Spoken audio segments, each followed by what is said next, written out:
In the story everybody's talking about tonight, fire crews in Branch County save a puppy from overdosing on the deadly drug fentanyl. Authorities say very quick thinking may have saved this little dog's life. News Channel 3's Mike Krafsik is joining us now from the Coldwater Fire Department to explain how authorities say this accidental encounter could happen to other dogs. The fire chief here says the dog's encounter with this deadly drug came from a fentanyl patch. Luckily, the life-saving medicine was inside the fire department. It's one emergency this West Michigan Fire Department never expected. You don't expect that type of a call. Coldwater firefighters reacted quickly after this man rushed into the fire station with his dog. He was, kind of drooling, kind of out of it, shaking, the overdose signs that we might see in an actual individual. Fire Chief Dave Schmaltz says the pup, named Whip, was exposed to fentanyl, the deadliest drug in the nation, according to the FDA. I don't think the dog would have made it. Each packet has 2 of them in it. But firefighters had a supply of Narcan ready to go. Just inject it straight up in, and then you just wait. They injected Whip with 2 doses, the life-saving drug used to treat overdoses of fentanyl. And then after that, the puppy was bouncing around like nothing had happened. Schmaltz says the puppy appeared to have encountered an open fentanyl patch in his owner's garbage. The patches are prescribed to patients in severe pain. The FDA says accidental exposures have been deadly in children. Dispose of used patches by first folding them in half. Health officials recommend users keep the patches stored and disposed of properly. Even after the 3 days of you using them and then you get rid of them, they still have some medication left in and up to 50%. Investigators here at the fire department says this incident was totally accidental.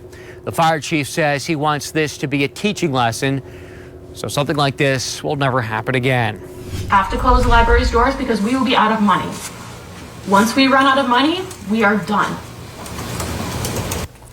Well, the board of the only library in the small Ottawa County community of Jameson Township says it's going to close in 2024 following a campaign to defund the Patmos Library near Hudsonville over its collection of gay-themed books. The Patmos Library board members making the announcement at its first meeting following the election defeat of a 10-year millage to fund that library. A group led by a conservative church group urged residents to vote no, claiming that the library was grooming children by showing them books that contained explicit material with LGBT themes.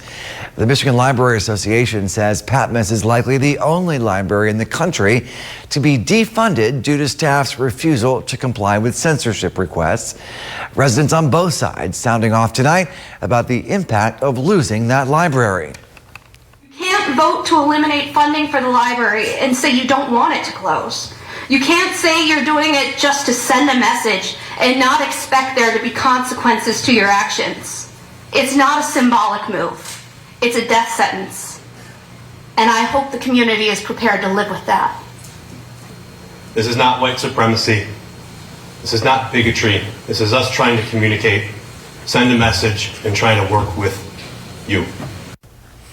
Well, the board says tonight that they could put the funding measure on the ballot next year, but that would cost about $8,000. Voters in Jamestown Township first rejected the Patmos Library millage in August. In a country of the free, now the serious question for me is, am I ever going to be free? Right now at 5, a local businessman fighting for his freedom for more than 2 decades, and tonight that fight not over. Ibrahim Parlak's legal status is once again in question. For years, the Turkish government has accused him of being a terrorist. Parlak denies those allegations, but the U.S. government wanted him deported. WSBT 22's DJ Manu tells us why the Federal Immigration Board of Appeals is bringing back the case. In 2018, an immigration judge ruled that Parlak could stay in the country due to the risks if he'd return back to Turkey. During his testimony, which was recorded, a transcriber wrote indiscernible 400+ times. So it's coming down to what were those words they couldn't understand. A feeling of fear and discouragement receiving a letter from Homeland Security 2 weeks ago, Ibrahim Parlak says his head was spinning when he read it. Both Parlak and his attorney Robert Carpenter says the question surrounding what was said and remanding the decision wasn't an issue before. Through the process, the only time judge interfered with my answering, it was my equipments are not working. Let's take a break. Other than that, there was no complaint, no warning that they are not understanding. Carpenter says they have the testimony on a recording. Their appeal is to request it be listened to fill in those gaps. Now, if the government is at all interested in justice in this case, they'll agree with that, because what's to argue if that's the issue with the case, right?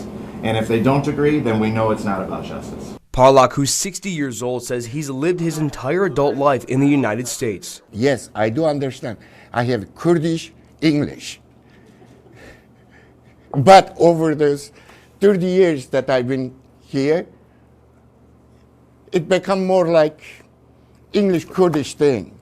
In 2018, the judge ruled in favor of Parlak due to his safety if he was deported. Before coming to the U.S., Parlak spent 3 years in a Turkish jail and was tortured.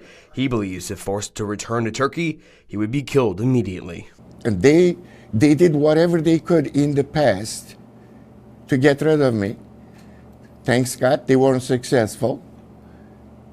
And if they get me back, I don't know if they would make the same mistake. Parlak says he's not going to be giving up despite how discouraging this motion is. His lawyer says this week they will be filing an appeal with the Sixth Circuit Court, but he believes this could be dragged on for several more years.